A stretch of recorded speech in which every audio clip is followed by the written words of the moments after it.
नमस्कार। स्वागत है आपका हमारे हिंदी यूट्यूब चैनल ज्ञान प्रवाह में। आज हम कलरव पुस्तक से प्रकरण 11 मीरा के भाव पुष्प पढ़ रहे हैं। इस पाठ में मीरा के पद के 2 पद लिए गए हैं, इनकी व्याख्या हम करेंगे। सबसे पहले हम मीरा जी का जीवन परिचय देते हैं, पाठ से आपका परिचय कराते हैं। भक्ति काल हिंदी साहित्य के स्वर्ण युग के रूप में माना जाता है। इस काल के कवि में तुलसी, सूर, मीरा, कबीर, रहीम आदि ने भक्ति मार्ग को अपनाया और स्वयं को प्रभु के चरणों में समर्पित कर दिया। मैलों का सुख त्याग कर मीराबाई ने कृष्ण भक्ति को अपनाया था। उनका जो जीवन परिचय है, हिंदी की कवयित्री में मीराबाई का विशेष स्थान है। मीरा ने कृष्ण भक्ति के बहुत ही सुंदर सुंदर पद लिखे हैं। उनका जन्म 1498 में जोधपुर के राजस्थान के कुड़की गांव में हुआ। उनके पितामह यानी दादाजी कृष्ण के परम भक्त थे। उनकी कृष्ण भक्ति से प्रभावित होकर मीरा बचपन से ही कृष्ण भक्ति के रस में रम गई और उनके जो पद हैं उनमें ब्रज, पंजाबी आदि भाषाओं का मिश्रण मिलता है। उनकी मृत्यु सन 1546 में हुई थी। तो आइए उनके इस पाठ में जो 2 पद लिए गए हैं उसका पहला पद पढ़ते हैं। पायो जी मैंने राम रतन धन पायो, वस्तु अमोलक दी मेरे सतगुरु, कृपा कर अपनायो। पायो जी मैंने राम रतन धन पायो। मीरा बाई जी कहती हैं कि मैंने राम रतन रूपी धन को पाया है। ये ऐसी वस्तु है, अनमोल वस्तु। वस्तु अमोलक, ये वस्तु इतनी अनमोल है जिसकी कोई कीमत नहीं है। दी मेरे सदगुरु, मेरे सदगुरु यानी उनके गुरु ने, जो रैदास उनके गुरु हैं, उन्होंने उनको दिया है। कृपा कर अपनायो, और उसे मैंने अपनी उनकी कृपा समझकर उसे अपना लिया है। जन्म जन्म की पूंजी पाई, जग में सबै खुआयो। और ये धन, ये राम रूपी धन जो मैंने पाया है, ये मैंने बहुत कुछ खो के अर्थात प्रभु के चरणों में स्वयं को समर्पित करके, अपना सर्वस्व समर्पित करके मैंने ये धन पाया है। खर्चे ना खूटे, चोर न लूटे, दिन दिन बढ़त सवायो। अब इन पंक्तियों में मीराबाई जी इसकी विशेषता बताती हैं। ये जो राम रतन रूपी धन उनको मिला है, प्राप्त हुआ है, उसकी विशेषता क्या है? खर्चे ना खूटे यानी खर्च करने पर ये कम नहीं होता, खत्म नहीं होता। चोर ना लूटे, चोर इसे लूट नहीं सकता है, बल्कि दिन दिन बढ़त सवायो, बल्कि दिन प्रतिदिन ये बढ़ता ही रहता है। ये इसकी विशेषता बताई है। सत की नाव खेवटिया सदगुरु, भव सागर तरायो। सत्य की नाव यानी सत्य की नाव को खेने वाला, खेवटिया मतलब खेने वाला, सदगुरु ही होता है। यानी जो हमारा गुरु है वही सत की नाव को खेने वाला होता है। अर्थात भव सागर तर आयो। भव सागर यानी संसार रूपी भव सागर को पार करवाने वाला कोई और नहीं बल्कि हमारे सतगुरु हैं। मीरा के प्रभु गिरधर नागर, हरख हरस जस गायो। मीराबाई कहती हैं कि मेरे तो एक केवल गिरधर नागर यानी भगवान कृष्ण ही हैं, उन्हीं का वो गुणगान करती हैं। हरख हरख जस गायो यानी हरख मतलब प्रसन्नता से खुश होकर, उन्हीं के, जस मतलब उनके यश का गुणगान करती हैं। गायो मतलब उन्हीं के गुणों को गाती रहती हैं। तो ये आपके पहले पद का की व्याख्या है। चलिए दूसरा पद पढ़ते हैं मीराबाई का। हरि तुम हरो जन की भीर, द्रौपदी की लाज राखी आप बढ़ायो चीर। हरि तुम हरो जन की भीर। अब इन पंक्तियों में मीराबाई कहती हैं, हे कृष्ण, आप अपने भक्तों की पीड़ा का निवारण करते हैं, आप उनकी कष्ट को हरते हैं। हरि यानी कृष्ण, तुम हरो यानी खत्म करो या दुख को कम करो, जन यानी लोगों की भीड़ यानी उनकी पीड़ा को। हरि कृष्ण, तुम लोगों की पीड़ा को कम करो। द्रौपदी की लाज राखी। अब उन्होंने कहा है कि जिस तरह से तुमने द्रौपदी की भरी सभा में जब दुशासन उनका चीरहरण कर रहा था तो कृष्ण ने उनकी सहायता की है। तो कह रही हैं कि जैसे तुमने द्रौपदी की लाज रखी थी और उनकी साड़ी को बढ़ा दिया था, आकार बढ़ता चला गया था जिससे उनकी लाज बच गई थी, तो जिस तरह से तुमने द्रौपदी की लाज रखी, भगत भगत कारण रूप नरहरि धर्यो आप शरीर। और अपने भक्त प्रहलाद को उनके पिता हिरण्यकश्यप के अत्याचारों से बचाने के लिए आपने हरि यानी कृष्ण ने नरसिंह का रूप धारण किया था। नर हरि यानी नरसिंह का, धर्यो यानी धारण किया था। आप शरीर, आपने अपना शरीर नरसिंह के रूप में बना लिया था। किस लिए बना लिया था? अपने भक्त प्रहलाद की रक्षा के लिए, क्योंकि उनके जो पिता थे हिरण्यकश्यप उनके साथ बहुत अत्याचार करते थे। तो बूढ़त गजराज राख्यो काटी कुंजर पीर। और बूढ़त मतलब डूबते हुए, गजराज यानी हाथी, राख्यो मतलब रखा, काटी मतलब काटना, कुंजर यानी हाथी, पीर मतलब पीड़ा। अब यहाँ पे इन पंक्ति का अर्थ ये है कि मीराबाई कहती हैं कि हे हरि, हे कृष्ण, तुमने डूबते हुए, जो हाथी डूब रहा था उसका नाम था एरावत, उसको मगरमच्छ के चंगुल से बचाया था और उसकी रक्षा की थी।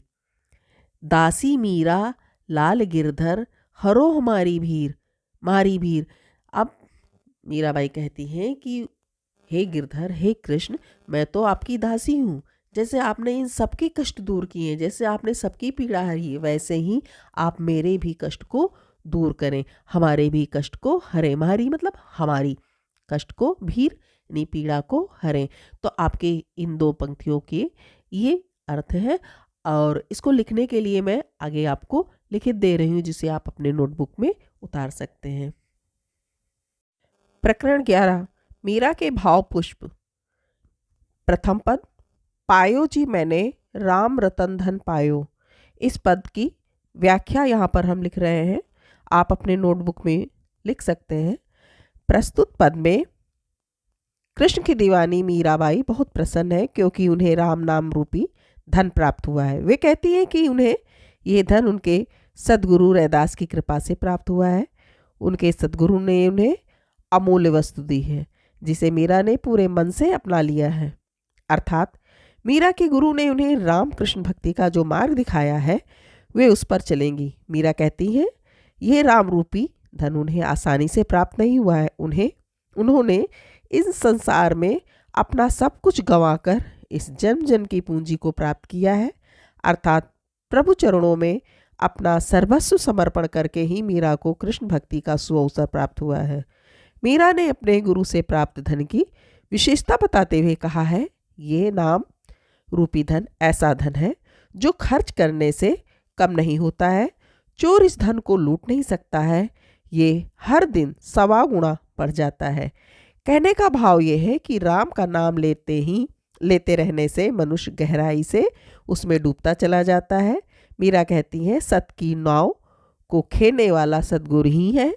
उनकी कृपा से ही संसार रूपी सागर को पार किया जा सकता है। अर्थात गुरु कृपा से ही मोक्ष को प्राप्त किया जा सकता है। दूसरा पद है, हरि तुम हरो हारो मारी भीर। इसकी व्याख्या है, प्रस्तुत पद में मीराबाई ने कृष्ण की कृपा का गुणगान किया है। कृष्ण अपने भक्तों की हर पीड़ा को दूर करते हैं। मीराबाई कहती हैं कि श्री कृष्ण अपने भक्तों की पीड़ा को जानकर उसका निवारण करते हैं। द्रौपदी ने भरी सभा में दुशासन द्वारा चीरहरण करने पर श्री कृष्ण को सहायता के लिए पुकारा, तो उन्होंने उसकी साड़ी का आकार बढ़ाकर उनकी लाज रख ली थी। भक्त प्रहलाद को उसके पिता हिरण्यकश्यप के अत्याचारों से बचाने के लिए हरि ने नरसिंह रूप धारण किया था। हरि ने ही डूबते हुए एरावत हाथी को मगरमच्छ के चंगुल से बचाया था तथा उसकी रक्षा की थी। मीरा कहती है कि वो गिरधर अर्थात कृष्ण की दासी हैं। जैसे प्रभु ने सबके कष्ट दूर किए हैं, वैसे ही वे उनके अर्थात मीरा के कष्ट को भी दूर करें। इस पाठ के प्रश्नों के उत्तर अब आगे देखते हैं। आइए बोले मौखिक प्रश्न। प्रश्न नंबर 1, मीरा को राम रतन धन किसने प्रदान किया था? उत्तर, मीरा को राम रतन रूपी धन उनके सद्गुरु ने प्रदान किया था। प्रश्न नंबर 2, प्रहलाद की रक्षा के लिए भगवान विष्णु ने कौन सा अवतार लिया था? उत्तर, प्रहलाद की रक्षा के लिए भगवान विष्णु ने नरसिंह का अवतार लिया था।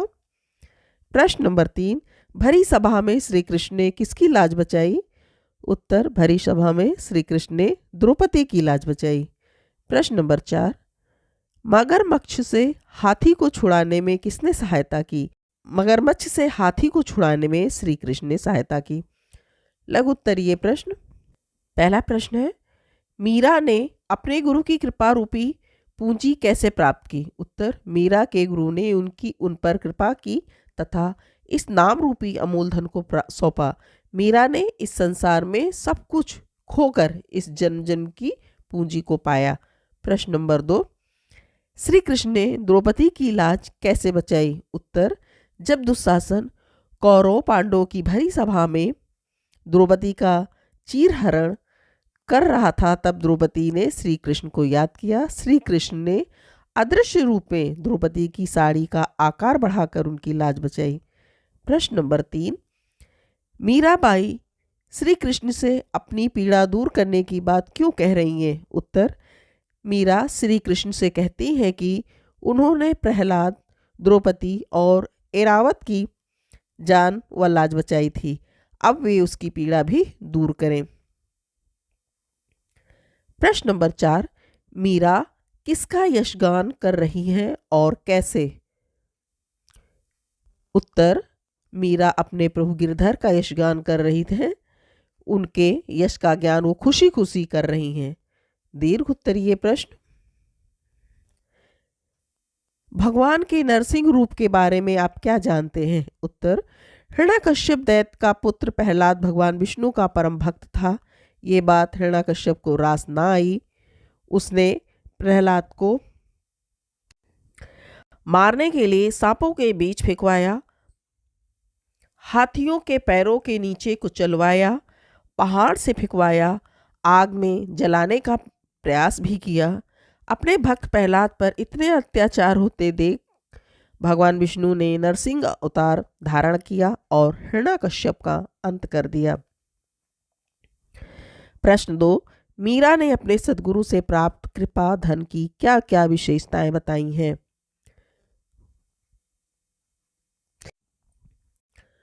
उत्तर 2, मीरा ने अपने सद्गुरु रैदास से प्राप्त कृपा धन की विशेषता बताई है। पहला, ये धन खर्च करने से कम नहीं होता।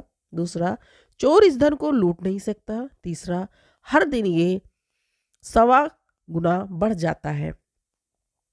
प्रश्न नंबर 3, दूसरे पद में मीरा ने किन किन पर की गई कृपा का स्मरण करते हुए हरि से अपनी पीड़ा हरने की प्रार्थना की है? उत्तर, दूसरे पद में मीरा ने इन पर की गई कृपा का स्मरण करते हुए हरि से अपनी पीड़ा हरने की प्रार्थना की है। हरिस ने भरी सभा में दुशासन द्वारा चीर हरण करने पर द्रौपदी की साड़ी वस्त्र को लंबा करके उनकी लाज बचाई थी। दूसरा, भक्त प्रहलाद को हिरण्यकश्यप के अत्याचार से बचाने के लिए नरसिंह का रूप धारण किया था। तीसरा, हरि ने ऐरावत हाथी को मगरमच्छ के चंगुल से बचाया था। मीरा कहती, हरि इसी तरह आप मेरी पीड़ा दूर करें। प्रश्न नंबर 4, मीरा ने संसार रूपी सागर को पार करने का क्या उपाय बताया है? उत्तर, मीरा कहती हैं कि इस संसार में सत्य की नाव को खेने वाला सद्गुरु है। संसार रूपी भवसागर में सद्गुरु की कृपा से जीवन रूपी नाव को आसानी से पार लगाया जा सकता है, अर्थात मोक्ष को प्राप्त किया जा सकता है। तो ये आपके प्रश्नों के उत्तर हैं, लघु उत्तरीय और दीर्घ उत्तरीय। आइए स्मरण शक्ति अवलोकन देखते हैं। सही उत्तर के सामने सही का चिन्ह लगाना है। कृष्ण ने द्रौपदी की लाज कैसे बचाई? उत्तर, उसे दुशासन से छुड़ाकर, उसकी साड़ी का आकार बढ़ाकर, दुशासन को मारकर, उसके पक्ष में लड़कर। आपका उत्तर दूसरे नंबर का सही है, उसकी साड़ी का आकार बढ़ाकर। ख, मीरा को राम रतन धन किससे प्राप्त हुआ? राजा भोज से, भगवान विष्णु से, अपने सद्गुरु से, अपने परिवार से। आपका उत्तर तीसरे नंबर पर है, अपने सद्गुरु से। ग, राम रतन धन की क्या विशेषता है? खर्च करने पे कम नहीं होता, चोर लूट नहीं सकता, प्रतिदिन 1.25 गुना बढ़ जाता है। ये सभी, तो ये सारी चीजें राम रतन धन की विशेषता है।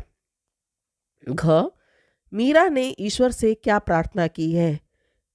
मीरा ने ईश्वर से मीरा को ईश्वर प्रेम करे। ईश्वर उसे अपनी दासी बना ले। ईश्वर सदैव उसके साथ रहे। ईश्वर उसकी पीड़ा दूर करे। आपका प्रश्न उत्तर चौथा नंबर का सही है, ईश्वर उसकी पीड़ा दूर करे। तो ये आपके सारे प्रश्नों के उत्तर हैं। आप अपने नोटबुक में इसे लिख सकते हैं और याद भी कर सकते हैं। आपको मेरी वीडियो पसंद आई हो तो लाइक कीजिए, सब्सक्राइब कीजिए।